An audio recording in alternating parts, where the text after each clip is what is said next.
What's up with everybody? Today's message is see the story through. Now here's the deal.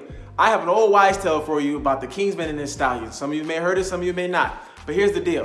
One day, the Kingsman's son takes his stallion out and goes riding. In this process, the stallion bucks the son off the horse and runs away. But then the son ends up breaking his leg. The son goes back to his Kingsman's house. The neighbor comes over and the neighbor says, "Man, that's so bad. Not only did you lose your one and only stallion, but your son ended up breaking his leg." And the Kingsman says, what's good or what's bad? So the next day, the stallion comes back, but he comes back with two more stallions. So the neighbor comes back over again and says, "Man, that's so good. The stallion that you lost yesterday came back with two more stallions, so now you have three stallions." And the Kingsman says, what's good or what's bad, right? So then the next day comes, right? And his country goes to war, right? So then the countrymen in the city are all looking at the Kingsman, looking for his son to lead the way. But his son can't go to war because he has a broken leg. So they go off to war, they fight a battle.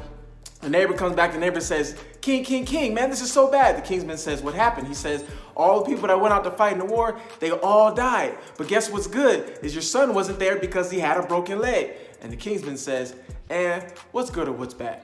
So the moral of the story is, who knows what's good or what's bad? But for real, a lot of times what we do is we attach an emotion to something without seeing it play all the way out. Like we think about the failures, we think about what's happening. You know, we might have lost a relationship, we might have lost a business, we might have lost a competition, we might have lost a promotion, but we attach such an emotion to it to where if we get hurt, we have that fear of failure or whatever it may be, we don't see it all play out. I'm just encouraging you to see the story play out, see the journey play out. You never know what's gonna happen. You never know what's good and what's bad. That's why I strongly encourage you to see the story play out. One of my favorite movies is Pursuit of Happiness, and if you ever watched that movie, it's a great movie. It might even make you cry. But if you were to watch Pursuit of Happiness and then cut it off right at like the 25, 30-minute mark, you might be like, "Man, this guy's life is ruined. It's over. This is a horrible movie," right? But guess what you do? You watch it, you see his experience, you see his journey, you see what he goes through, and you see that everything he had to overcome, from a failed business to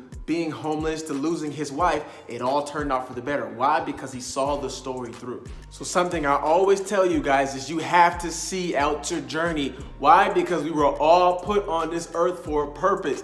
I don't know what that purpose is. So sometimes, yes, having that mentality of who knows what's good or what's bad is a healthy mentality, because you never know what's gonna happen next. You know, some situations you might think they're bad, you might think it's a failure, but it might be a learning lesson, or you might get a fortunate event and you might think it's luck, or some people call it chance, or some people who's a believer like myself might call it God's ordained purpose. Either way, you have to see that journey through. Who knows what's good or what's bad? I just encourage you to finish the journey, finish the process, and at the end of the day, know that you have a purpose of being on this earth, all right? So trust that story, trust the process, trust yourselves, always lead with love. You guys, thank you for all the support. Keep continuing to like and subscribe. Check out the YouTube page. Share this message with somebody. MC Inspires Black Superman.